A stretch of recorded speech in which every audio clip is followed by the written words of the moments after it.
What's up everybody and welcome to the channel. Today's video I'm super excited about working on the Supra. It's going to be a lot of work, but it is going to be well worth it. We're installing a set of H&R lowering springs. Now I have these on my old Supra. Currently my GTR and the S3 are both sitting on H&R springs.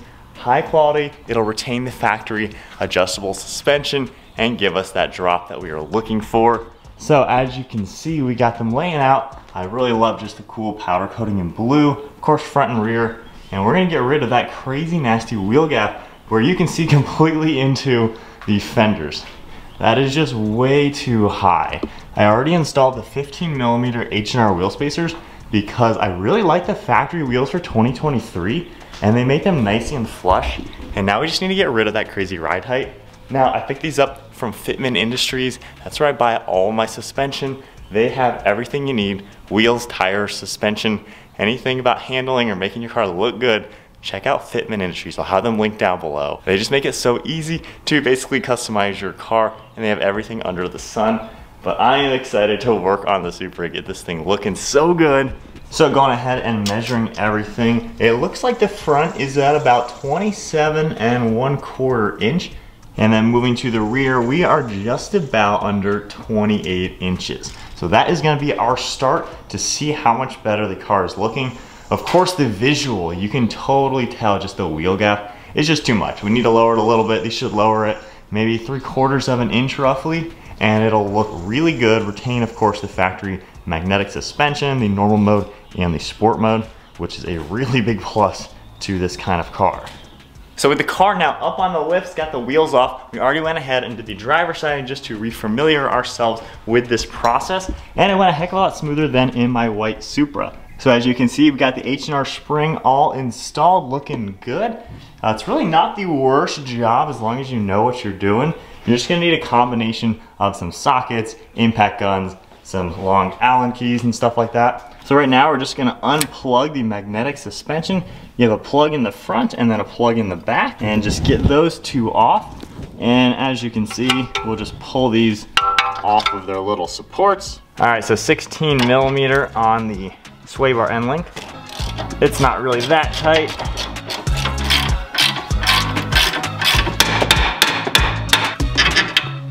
And then next up, we're just gonna get this brake line off of this piece.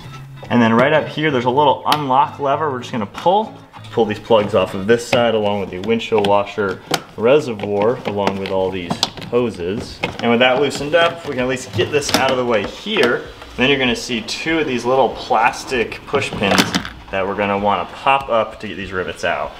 And with those two out, you can just grab this, pop it off of the strut, and now we have access to the 4 upper bolts on this shock. So something we learned on the other side, you wanna go ahead and at least loosen the center bolt before you take it out. It just makes it a little easier. So you're gonna take one of these, and you need a socket set that has the hole through it, and we're gonna take an 18mm bolt. So we're gonna get that in place to hold the piston portion of the shock in place, and then we're just going to loosen this bolt. And then 13mm, we're just gonna loosen all 4 of these bolts and go ahead and remove them all the way. All right, with the last bolt out, this is free to fall down a little bit. Now here's the way you're supposed to do this. You're supposed to take this bolt off right here on the lower portion of the strut. On my white Supra, I took them off. Could not for the life of me get the strut out of this knuckle. We tried it on the other side of this car. Same sort of deal. It is just so hard to spread this open and get the strut out. It's just a pain in the butt. We're not gonna deal with it. However, being a rear wheel drive car, there's no axles to deal with. So we're actually able to, with a little bit of muscle between Mike and I, we're able to push this down and actually disassemble the spring on the strut by just popping this whole section underneath the fender liner and doing it right here. Just makes it a little bit easier. We'd rather just muscle this down and get it out rather than try to separate this. All right. Well, that was actually a lot easier than the other side. A lot easier. But there's no front drivetrain, so it's a lot easier. This can bend a little bit. I know it looks kind of ridiculous. So now it's time to disassemble the stock spring on the car. You're gonna need, of course, a set of spring compressors, and you're gonna use one on each side of the spring.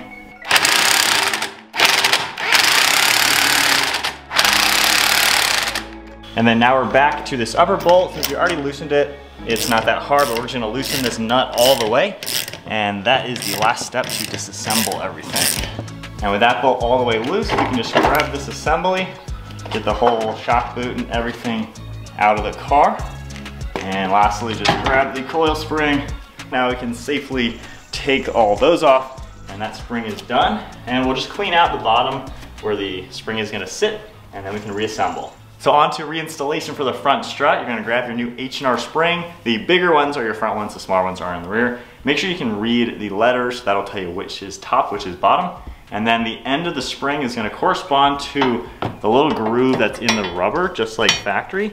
So line that up, and then make sure you put the spring into the groove, and slowly slide this back into place, and then line it up with the hole of the strut. Now this is a lot shorter obviously than stock, so by hand, I can actually put that screw in.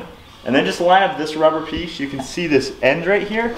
Just make sure that rubber piece is gonna correspond to the end of the actual spring, just like factory. And then it's a lot easier to push this back in underneath the fender liner. These little metal pointy portions, you just gotta make sure you get under.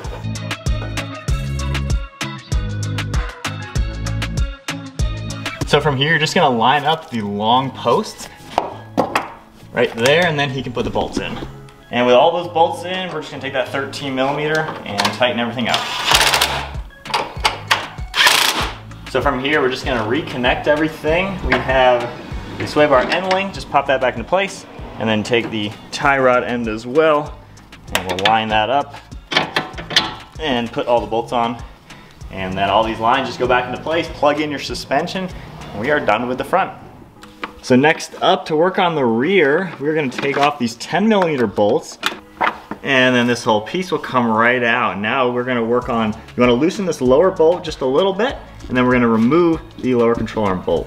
You don't need to take the whole thing off, but just a couple turns, and we learned that it really, really helps just lessening some pressure. So now we're working on this lower control arm bolt. You're gonna also use a 21mm for this, and just slide it in. And I already used a breaker bar to loosen this, but from here, you're just gonna loosen this one all the way. So now we're gonna go ahead and disconnect the rear suspension plug, and make sure you pop it off of that bracket as well. And just tuck this behind the fender liner a little bit just to get these in a safe spot. And then the one up in front as well. You're gonna pop this one out just to give us a little bit extra wiggle room. And then we got 3 bolts on the upper portion of the shock. They're really easy to get out. Just go ahead, loosen them all, and remove all 3. And then to remove this bolt now, just slowly keep loosening it, and have just the slightest bit of pressure on this piece right here from your jack, just so you're not gonna damage any threads. All right, so with that out and this loose, that comes out nicely. And from here, what you wanna do, if you saw that, push this forward a little bit just to clear that plug from the suspension. And now, should be able to wiggle out this spring. Just kind of push this down a little bit. And you just wanna wiggle this top hat piece off first. That way you'll actually get clearance. There we go. And then the spring, kind of unscrewed a little bit, and watch your wires. And there we go. Stock spring is out. And slowly screw it a little bit, and there we go. So you wanna make sure everything stays like this, because that is the correct orientation. If it gets off a little bit, you might have issues. So make sure that is correct, and then just carefully slide this back through, and find that stopper section of the rubber, and you're gonna line it up. But first, just twist this to where it's going to line up with that rubber piece. Kind of hard to show on camera, but I can tell we're right there.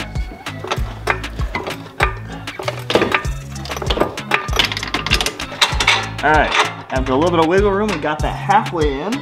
So with that lower control arm bolt back in, just put these 3 upper shock bolts back into place. And then now work on your cables again. We will just plug in the suspension. Hear it click, pop in the cable, and then same with this one as well. Now, all in all, this took us about 4 hours. Now, when we did this on my white Supra, it took us all day. That was a 7-hour ordeal. We fought with the front end forever. Getting these lower control arms back in took us forever as well. So my biggest tips for you on the rear, loosen that rear shock bolt. That is how this went back to place way easier. Didn't really take much time or effort at all. That was maybe a half an hour for the rear, not bad at all. For the front, if you cannot get your front struts out of the knuckle, just give up on it and do what we did. It's not that hard with two people to push them down and out. All right, so the car's all done. The springs are gonna need to settle a little bit to get the ride height perfect. We'll measure that in a little bit, but at least, moment of truth now, we gotta make sure I can actually get out of the driveway because, well, I do have to get out of my own driveway. Oh, we have plenty of space, look at that. Oh, not even an issue. Right in the center, maybe like 3 inches. I will say already the stance is looking super sick. You can tell the car is much lower. That looks so good. So right there, let's see that. Yeah, we got some clearance. We got plenty of clearance there. Oh yeah, still good. Yeah, not even an issue.